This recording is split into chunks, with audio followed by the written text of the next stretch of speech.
Tuesday after all.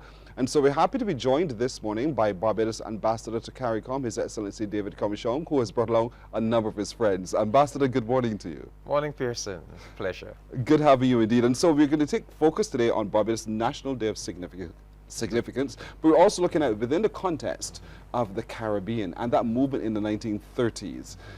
Root that for us just a little bit so that people understand what we're focusing in.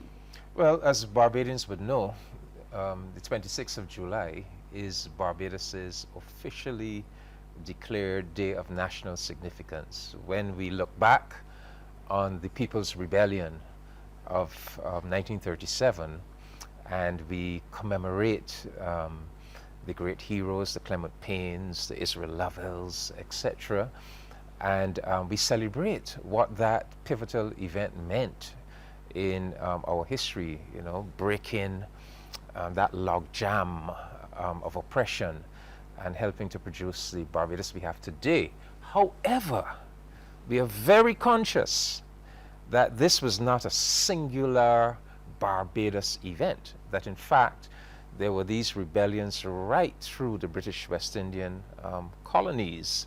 And so this year we thought, especially with CariFesta, Barbados hosting CariFesta, let us this year look at the regional dimension of the rebellions of the 1930s. So we're going to celebrate at Golden Square Freedom Park this coming Saturday, 6 o'clock. The whole of Barbados is invited to attend, but we're going to celebrate with our regional partners. And so I have the pleasure of having with me this morning persons who are going to be speaking at that event on Saturday, and they're going to be representing Belize. The rebellions actually started in Belize in 1934. St. Vincent, Trinidad and Tobago, and Jamaica. So these are your regional spokespersons. We thank you for joining us this morning. Kiri Lizama, did I say that correctly? Yes, that's correct. Of Belize. You're a social development consultant and an administrator there.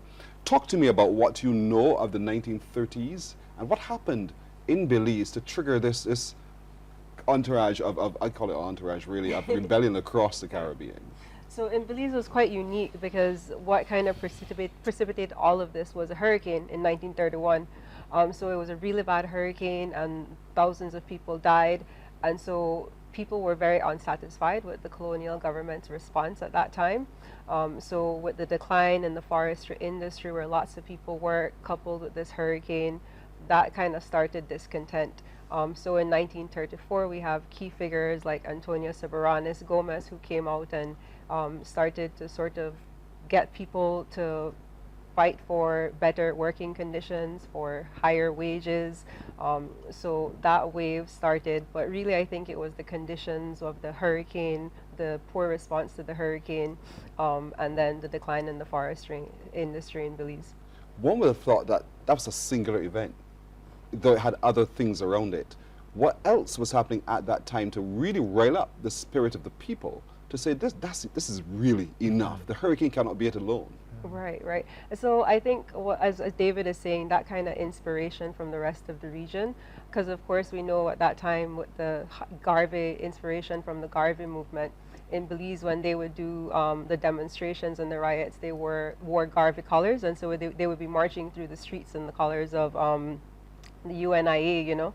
And so I think just taking inspiration from elsewhere, even when they would have these conversations in the parks, kind of having people listen to Antonio Soberanes, he would be talking about making reference to other places in the Caribbean. So even though Belize was like the first place where that wave started, you can tell that there were threads of knowing and understanding about different agitations elsewhere in the region. Yeah, so that kind of, you get the sense of that regional connectivity. Pearson, you know, common to all of these, because these were all British colonies, and common to all of them was the fact that slavery had been abolished between 1834, let's say 1834, slavery had been abolished. But for 100 years, after the abolition of slavery, very little had changed in these British West Indian colonies for the mass of the black people. You know, the planter class in all of these colonies attempted to keep the conditions as close to slavery as possible. So 1834, abolition of slavery. What is 1934? 1934 is the centenary, the 100th anniversary. And right across the region, the masses of oppressed black people were saying, look, enough is enough. 100 years has passed, and we are still suffering. And that is the common background to all of these rebellions. Who was this man? You kept more calling on the name of a central figure in the rebellion in Belize. Who was he? So Antonio Soberanes was a barber. Just working. A barber? Yeah, he was a barber. He had spent some time traveling around Central America. And when he went back to Belize, he, I think, was a bit more conscious, having traveled a bit, in terms of what he was seeing. And so he was just regular person agitating for workers' rights, and he too, a working class person, and I think that's sort of what resonated with people. How do Belizeans celebrate him today? So there's a bus in central Belize. He's not a national hero. There's been some call for this, but we, there's a bus of him in a park in Belize where he would have done most of his speeches at that time. So, yeah. What do you know of the relationship to St. Vincent and the Grenadines at that time, Belize and St. Vincent? Not too much. Not too much. I know Belize has close links to St. Vincent in terms of our Garifuna people.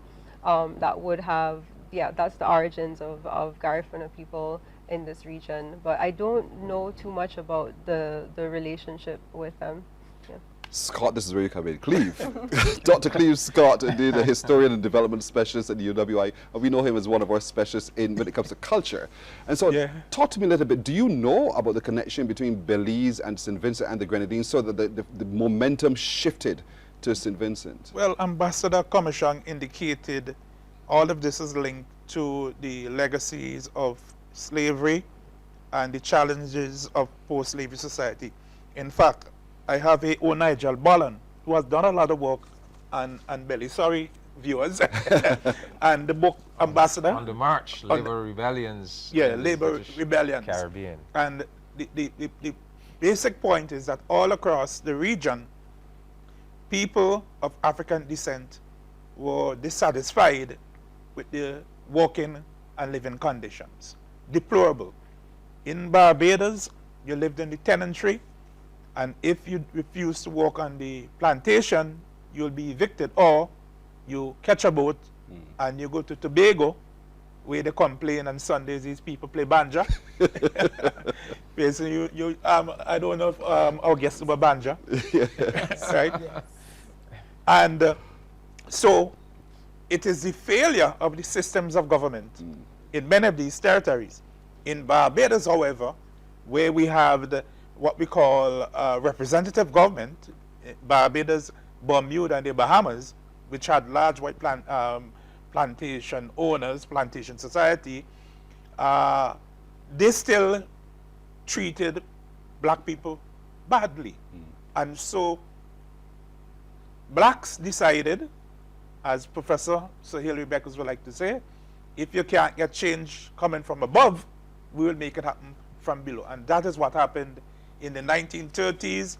And I'm going to go to Bolland table of contents, because Ambassador this morning, your Molly dates, you like to call the dates? You could go ahead and call the dates, Ambassador. Belize 34, St. Kitts 35, St. Vincent 1935, a small one in St. Lucia in 1936, then Trinidad and Tobago 1937, Barbados 1937, Jamaica 1938, Guyana 1939, and a little one in Antigua thrown in there, and in Bahamas. So right through the decade of the 30s, this relay race. You said an entourage, I say a relay race, a relay race of people's rebellions, producing. So Antonio Soberanes is Belize's equivalent of Clement Payne. Right. And in St. Vincent, you have people like George Augustus McIntosh, who was a chemist, and who the people had been going to with their complaints since the 1920s. And on that fateful day, 21st of October 1935, McIntosh attempted to present a petition on behalf of the people who were concerned that the prices of goods were going to increase due to custom duties being raised. And so the legislative council, the governor, they refused to hear the people, and people took matters into their own hand. And for the next 3 days, there was looting and rioting all across St. Vincent. But I would like to say this, that we have a lot of evidence in a recent government commission historical work that shows that this kind of thing had been happening since the immediate emancipation period. We're looking at the 1930s and the impact of the rebellions across the region on who we are as a society today. And the story is being told, it started in Belize and somehow it rippled all the way to St. Vincent and the Grenadines, and so now it touched afterwards Barbados and Trinidad and Tobago. I'll come to you, Trinidad, Omega, because there it is, Omega Cox. She is the People Resource Compliance Officer in the Ministry of Public Service, People Service, I would want to say. Yes. Welcome to Barbados, first of all. Thank you. Talk to me a little bit about the fire that was triggered in Trinidad and Tobago, and what did it cause? Well, in Trinidad, you know, Trinidad is rich in oil, and they would have had sugar back then. So at that point in time, which in the rebellion, before the rebellion, they would have had, the oil industry was booming. They were making a lot. And to add to what the others were saying, the workers were not really benefiting from that effect of the wealth that was going on. So their conditions they had to live under were very deplorable, the living condition and also the working condition. So you find after having experienced that for over a period of time, being a Trinidadian, it is natural to just go at it, you know, and it had the result of the country being rich, having oil, not receiving benefits. It started. And it started in an area, to be specific, called Faizabad, which is in Trinidad, which is in Deep South. I went to school in Faizabad, and the area there was, people were skeptical in even going there to live or even going there to work, because at that area in Faizabad was where I would say Butler, the name Uriah Butler, he was the one working with the people at that time. So when the rioting started then, the authority thought it was Butler who instigated everything, so they went out looking for him.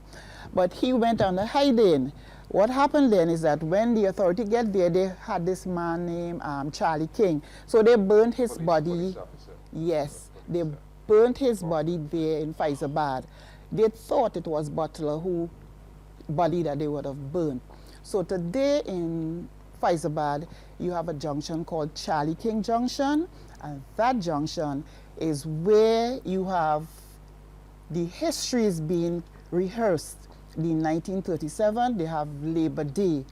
So every, like June 19, there's a big celebration to actually celebrate that. So the experience there at Faizabad has this Bajan, to use this term, Bajan area. So when I had to go to school there, you had to pass through the fields. You had to, there was a gate. You have to go through two police. You have to, one gate to enter and the other gate to exit. So that is the experience there. What I want to add, apart from the experience of what went on, my parents were part and parcel of those who migrated after that rebellion. So they were living in Karakou, which is simply, people will know it as Grenadians, right? So they were living there, and at that time, after the rebellion, they migrated to Trinidad. So that is where I found my identity as a person, having parents from there, living in Trinidad, and here I am, was married to a Bajan, living in Barbados. So that's why I could identify myself as a Caribbean woman. Amen. Jamaica, but I want to jump in there because the great labor leader of Trinidad, who was at the heart of their rebellion, Tubal Uriah Buzz Butler, was a Grenadian Yes. who had migrated to Trinidad from Grenada. Mm-hmm. And then there's a link with Barbados, a man called Clement Yes. Osborne Payne, Mhm. who was born in Trinidad to Barbadian parents, came to Barbados at the age of 4, grew up here, then went back to Trinidad at the age of 23, spent 10 years in Trinidad. And then his organization in Trinidad, after he spent 10 years there, developing into this great activist, the organization sent him back to Barbados to organize the working class in Barbados. And as we know, Payne was the catalyst in Barbados. It is when the authorities deported Payne, when they recognized this man was having a tremendous impact on working class people, organizing them, they decided to deport him back to Trinidad, and that is what sparked the rebellion. So we have these figures, these pan-Caribbean figures. So Clement Payne connects Barbados with Trinidad, Butler, With St. Vincent. Elmer Francois, Yeah. who was St. Vincent. Elmer Francois is a very important name because she was a female leader of the rebellion in Trinidad. She was from St. Vincent. Wow. She migrated to Trinidad from St. Vincent. So to make the point that even in terms of the leading activists, it was pan-Caribbean, you know? Yeah, and we must add as well, Ambassador, that Butler not only influenced those countries, but the entire region. In the entire region, Antigua, being a Grenadian, so that the early Eric Gary in St. Vincent, In E.T. Joshua, Ebenezer Joshua. Theodore Joshua, and his wife, who was a Grenadian, Ivy Ivy Inez Joshua, Joshua. All of these, they were linked. And this linkage preceded the 1930s rebellions. It goes as far back as the immediate post-World War I period, with the people like Arthur Cipriani, you know, from Trinidad Tobago, called the Great Working Man, and Theodore, Marichaud, Tia Marichaud in From Grenada, yeah. and McIntosh, we mentioned McIntosh early in St. Vincent and Grenadines. But the fundamental point, Ambassador, is that the Caribbean at that time, or the West Indies, they saw themselves as one. And it is good that in 2025 that we are going to get back freedom movement. Yes. You are in between my Barbados. head, Cleve. And so you're quite right. It's so interesting how all of this circles back to who we are now. It started with you in Belize. Jamaica, how did it get there? In Jamaica, I mean, I think David gave a great overview. I mean, it started just about 100 years earlier with the former enslaved basically living in the same conditions or similar conditions in 1930s that they did when coming out of slavery in 1838. And what we found is that there was a huge amount of social and economic unrest because of many reasons. I mean, there was huge levels of inequality. The plantocracy was still more or less there, but you had a large amount of former enslaved that were not having access to land or very little access to land. We didn't have franchise at the time, or in order to have the right to vote, you know, properly, people had to have, you know, a certain salary or, you know, had to own a certain amount of land. And in addition to that, they weren't receiving livable wages. And the level of wages that they received were also just, you know, it was deplorable working conditions all around. And, you know, because of all of this, you had a lot of figures coming in. We had influence from the rest of the Caribbean. We even heard news in Jamaica of rebellions happening across the region, like in Trinidad. You know, we had figures like Alexander Bustamante that had traveled across Panama. He was in Cuba. I think he may have also visited Trinidad at some point and come back and brought all of this to Jamaica and made the point that all of these rebellions, all of these conditions are not only in Jamaica, but are also spread across the region. And that is one of the things that contributed to not just the 1930 rebellion which started in Frome in Jamaica, but also many smaller strikes that would have seen across the 1930s. And much of it had to do with the fact that there were workers that were dissatisfied with, poor wages, just general poor living conditions, limited access even to education for children. It was only if you had, access. You only had access if you had a certain amount of wealth, for example.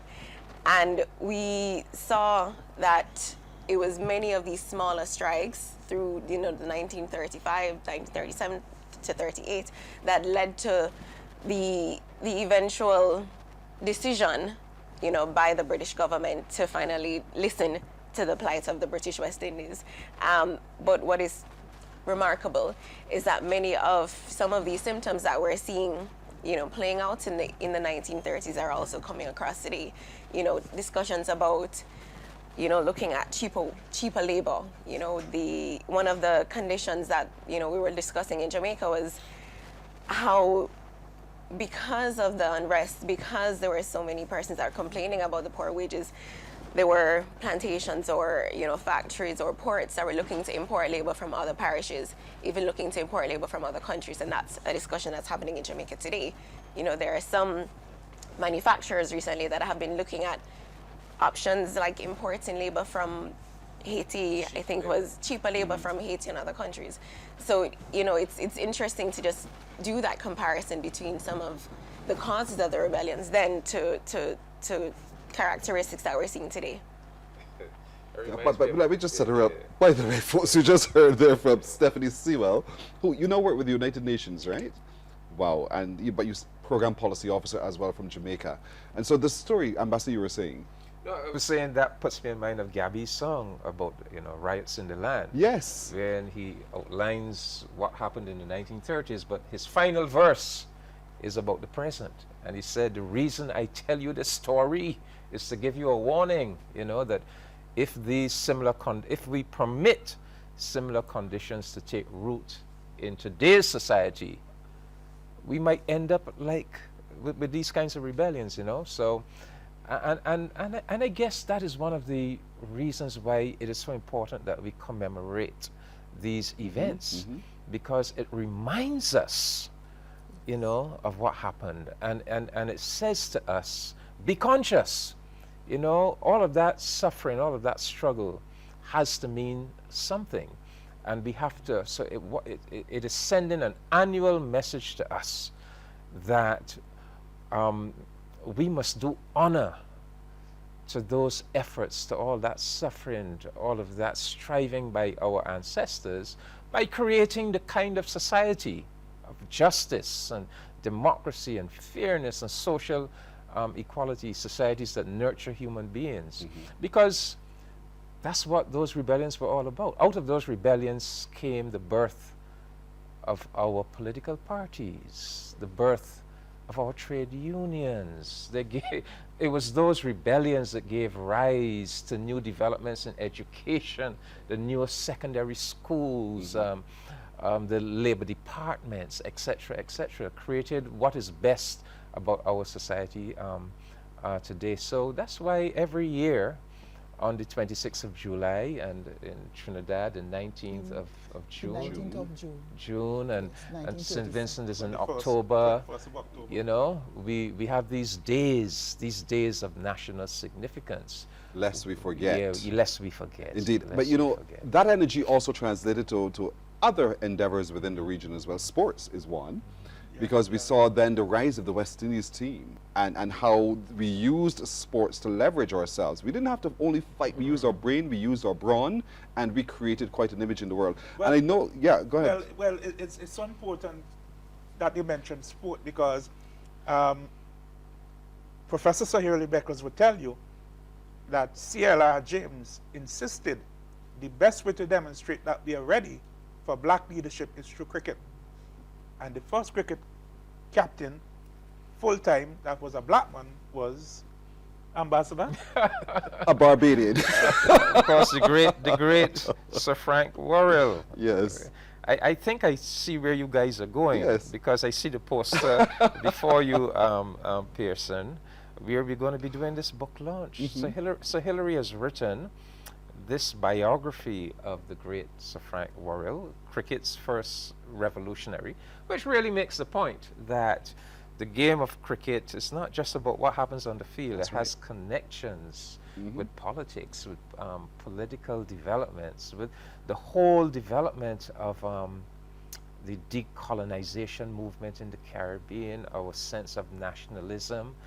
Yeah, we can't divorce the political, the Clement Paynes and the Butlers and all of and the Bustamantes, etc., from the exploits of our people in the sphere of cricket, because there was a connection between, and the great game of West Indian cricket helped us to feel proud about ourselves and to develop a sense of West Indian nationhood. Even the music. Yeah, Even in our We music. have carnivals and crop over. So All true. part of a Caribbean culture. Yeah. And we have Kai Fest coming up too. Coming up as well. Yeah, yeah. And so this book launched, Cleve, is when?